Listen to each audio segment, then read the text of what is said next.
No disrespect to Mr. Brown. Well, you're about to then. Go ahead. Did you have cocaine in your possession? Yes, sir. All right. Had you used it? Yes, sir. Did you know what you were using was cocaine? Yes, sir. All right. I address the court, Your Honor. Can I address the court, Your Honor? I'd advise against it. I've advised him to speak to me first. You want to address the court, your counsel has advised you that it may not go for you to do so. So I and my attorney don't see things the same way. So I would, right now, like opportunity to get another attorney. okay, and how do you intend upon doing that? I beg your pardon? I'm hard of hearing. Work. Can you hear me now? Yes, sir. So with reference to an attorney, how are you intending upon doing that? I'm going to ask to have another one appointed to me. Well, it doesn't quite work that way. Okay. And this is news to me. I did see Mr. Edwards yesterday, and there seemed to be no issue. So you've actually talked to Mr. Brown? In this whole procedure, I may have talked to Mr. Brown, maybe about an hour, 15 minutes here, 15 minutes there, 5 minutes here and 5 minutes there. Okay. This is my first time ever being in court in any type of way. Okay. So what am I supposed to take from you? That I'm not satisfied with my attorney. And I think I should. So what are you not satisfied with? Our communication, my understanding of anything. Have you been listening to him? Yes, I have. You have? I've been listening to him. And you're telling me Mr. Brown hasn't properly communicated to you or with you? Because if you're going to say that, I don't believe it for a minute. He's one of the finest attorneys Washtenaw County has. So you can go ahead and say what you want, but I'm letting you know the perspective I'm coming from. No disrespect to Mr. Well, you're about to then. Go ahead. Yeah, that's exactly what I'm saying. Really? That I don't understand. Okay, you not understanding doesn't mean that the attorney isn't doing their job.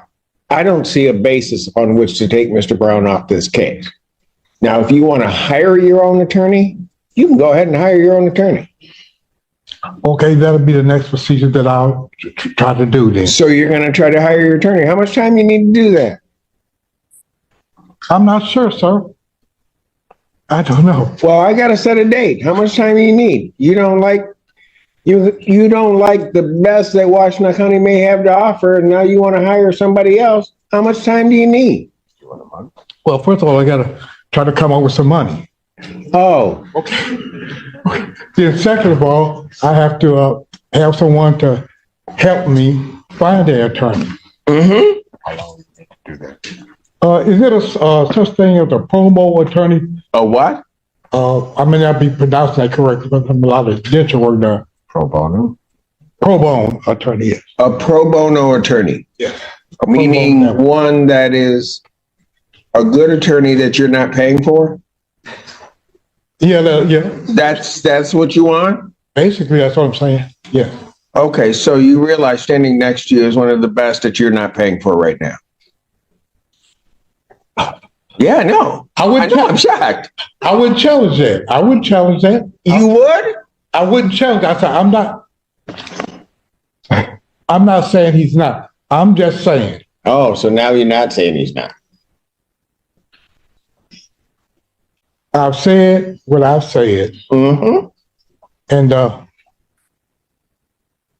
so to the extent that is even a proper motion to permit withdrawal of the public defender's office in Mr. Brown, that motion's denied.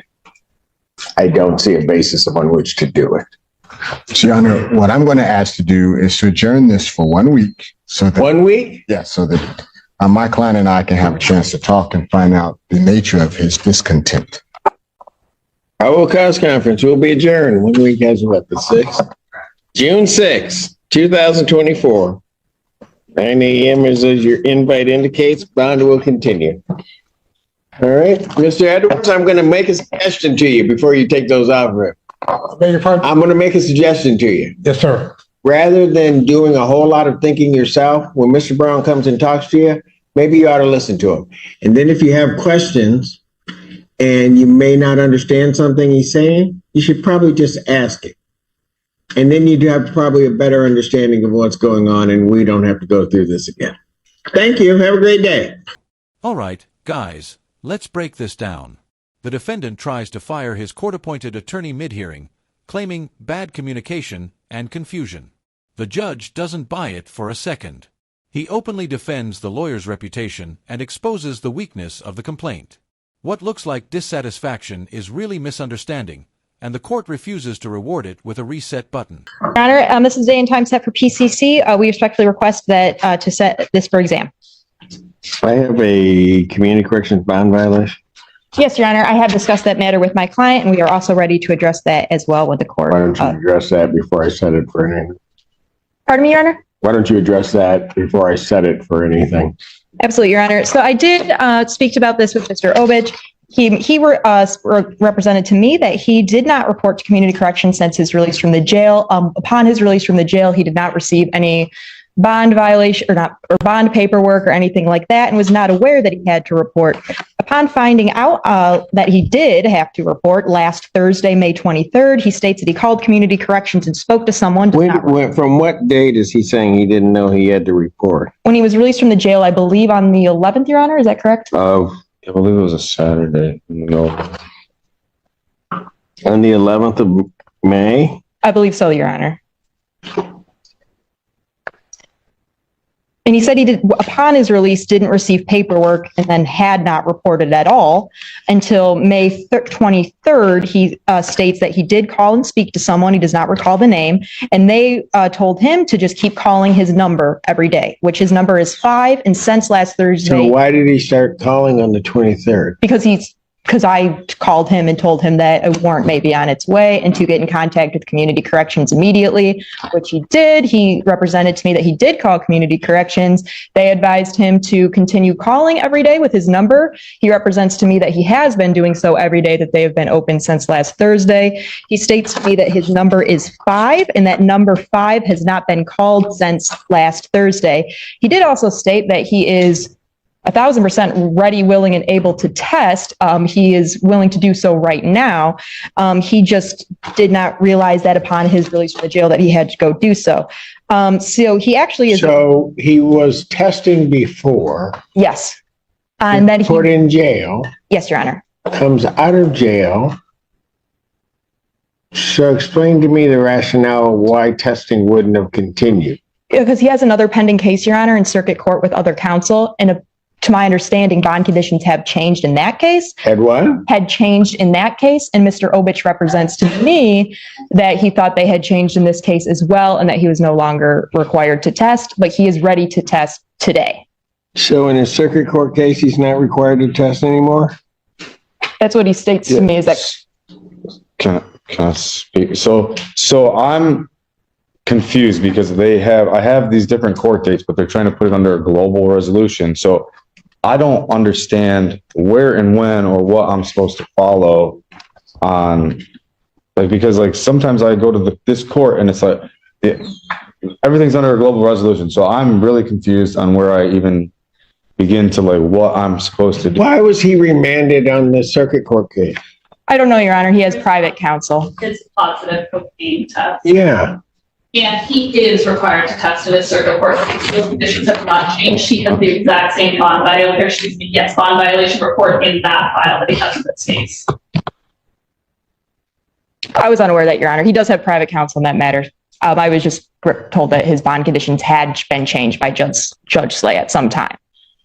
Mr. Obich states to me that when he was incarcerated after his remand, he had another court date. And when he was released on that case, he did not understand that he was supposed to report to community corrections from his release from the jail. When was that? That his release from the jail, Your Honor? Yeah. I believe May 11th. Mr. Obich does not remember when his last court date was in circuit court, so I can't speak to that. Our request at this time, if Your Honor would allow, is to allow him to go test right now. He represents to me that he would test clean, and we would ask the court to re-refer him to community corrections. And frankly, Mr. Obich did say he would be willing to go there every day to test if need be. He's been appearing for court regularly. He hasn't missed a court date, and he just asked that the court allow him to go test. When is he supposed to next appear in front of Judge Sly? The 28th. June 28th. 28th?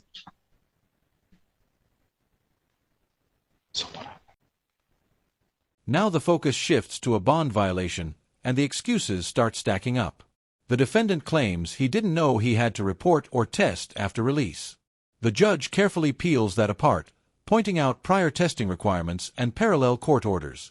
The confusion defense collapses under basic logic. Court obligations don't vanish just because you're not sure what applies.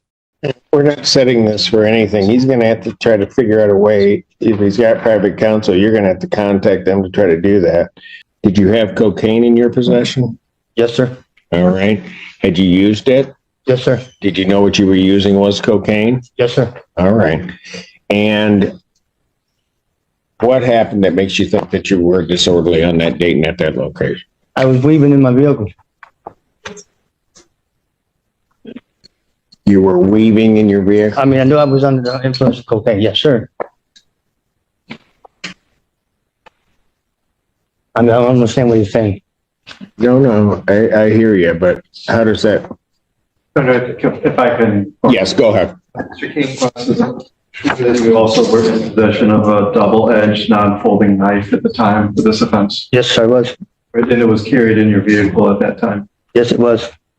All right, you want the higher charge too. The court will accept that. All right. Do you have any objection to me doing that? I would accept his plea to the higher charge for the lower charge of disorderly. Given that, counsel, have I complied with the court rule? Would it be proper to accept this defendant's plea? People are satisfied. Yes, Your Honor. Court will accept the defendant's pleas of guilty to counts 2 and 3. Count 1 is dismissed. Pre-sentence investigation and report is ordered at 14B. Probation sentencing in this matter will be June 27th at 10 a.m. before Judge Washington. June 27, 2024. What time? 10 a.m. 10 a.m. before Judge Washington. Thanks, Your Honor. And if I can get a brief moment to address bond for Mr. Cain-Cross, he'd like me to address bond. Briefly. Yes, Your Honor. I represented Mr. Cain-Cross at the PCC back a few weeks ago, and he was sitting next to me in the courtroom. He got severe anxiety. He pretty much had a panic attack, and he left the courtroom and regrets the decision he made. So he wants the court to know that he started thinking about his father, who's 90 years old, who requires full-time attention. So Mr. Cain-Cross made a split-second decision that he obviously regrets. How did he come back into custody? Your Honor, it was, I believe, a routine traffic stop. He was. So he didn't turn himself in. He got picked up after leaving the courthouse? Yes, sir. Correct. Okay, yeah, go ahead with your bond argument. Thank you, Your Honor. So he's been in custody for 2 weeks now. I visited him this week. He understands now what the consequences to his actions were or are. So the nightmare that he was dreading in the first place, he inevitably brought upon himself by leaving this courtroom instead of if he would have just faced the music. So I looked at his convictions. I looked at his iChat. I don't see any other open cases. To my knowledge, he's not on probation, not on parole. I believe this is the only thing that's holding him. So he apologizes to you in this court. He promises this won't happen again, and just hoping for a chance to be out of custody. I don't need a response. Motion for bond reduction is denied. Bond will continue. Thanks. Thank you. The defendant calmly admits to cocaine possession, use, impaired driving, and carrying a double-edged knife. No theatrics, just blunt admissions. The plea is accepted, sentencing set. Then another defendant asks for bond reduction after literally walking out of court weeks earlier. The judge shuts it down instantly. Actions have consequences, and this courtroom isn't in the forgiveness business.